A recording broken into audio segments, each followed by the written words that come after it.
From the outside, my life appeared perfect. A spacious home with a neatly trimmed lawn, a sparkling pool in the backyard, and a hard-working husband who provided for our family. Our son, Ethan, was 21, on the verge of graduating college, full of potential. To the world, we were the picture of happiness, but behind closed doors, things were far from ideal. My husband, Mark, spent most of his time at the office, or glued to his phone and television. When he was home, the warmth that once filled our marriage had faded into silence, leaving me feeling invisible in my own house. It was a quiet Saturday afternoon when I first truly noticed Caleb.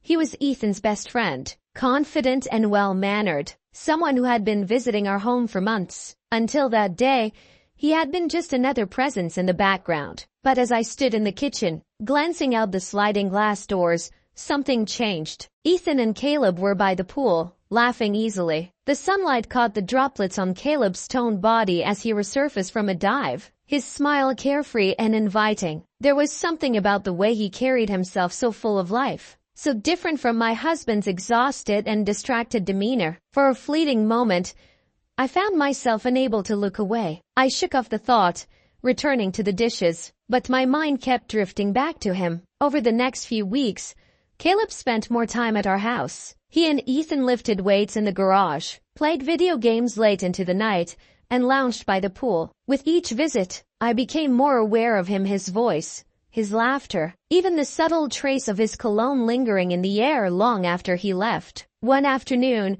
while Ethan ran to the store, Caleb stepped into the kitchen for a drink. "Mrs. Reynolds, mind if I grab some water?" His deep voice startled me. "Of course," I replied, keeping my tone light. "And please, just call me Claire." He grinned. "Thanks, Claire." As he reached for a glass, our hands brushed. A harmless, fleeting touch, but it sent a jolt through me. I pulled away quickly, hoping he hadn't noticed the way my breath caught in my throat. "Sorry about that," he chuckled. "It's fine," I murmured, my cheeks warming. As he walked away, I leaned against the counter, trying to calm the racing thoughts in my head. What was wrong with me? I was a married woman in my 40s, yet here I was blushing like a teenager. That night, after everyone had gone to bed, I sat by the pool, watching the moonlight shimmer on the water. I told myself it was just a fleeting infatuation, something that would fade. But deep down, I knew better. A line crossed. The feelings I tried to suppress only grew stronger. Caleb wasn't just attractive, he was attentive. He noticed the way I hesitated before answering a question, how my smiles never quite reached my eyes. One evening, as I folded laundry near the living room window, I overheard Ethan and Caleb playing basketball outside. Their shirts were off, their bodies glistening with sweat in the summer heat. I tried to focus on my task, but my gaze kept drifting toward Caleb. Then, he caught me watching. He smiled, not a friendly smile, but one that felt knowing, almost teasing. My heart pounded as I quickly looked away, pretending to concentrate on the laundry. A few minutes later, he was standing by the open window, his voice low. "You should come outside more, Claire. Get some sun." I forced a chuckle. "I'm fine right here." But his words lingered. It wasn't just what he said, it was how he said it, like a challenge. That night, as I cleared the kitchen, Caleb entered, his presence unsettling. "Need any help?" he asked. "I've got it," I said, avoiding his gaze. But he didn't leave. Instead, he leaned against the counter, watching me. "You work too hard," he murmured. "Someone should take care of you for a change." I froze, my grip tightening around the dish towel. No one had spoken to me like that in years. I should have shut it down. I should have ended it right there. But I didn't. The point of no return. One evening, my husband and Ethan went to a basketball game in the city. The house was unusually quiet. Caleb had stayed behind, saying he wasn't a fan of sports. I didn't question it. I was curled up on the couch with a book, though I hadn't absorbed a single word. When Caleb appeared in the doorway, "Mind if I join you?" he asked, holding a glass of water. I nodded.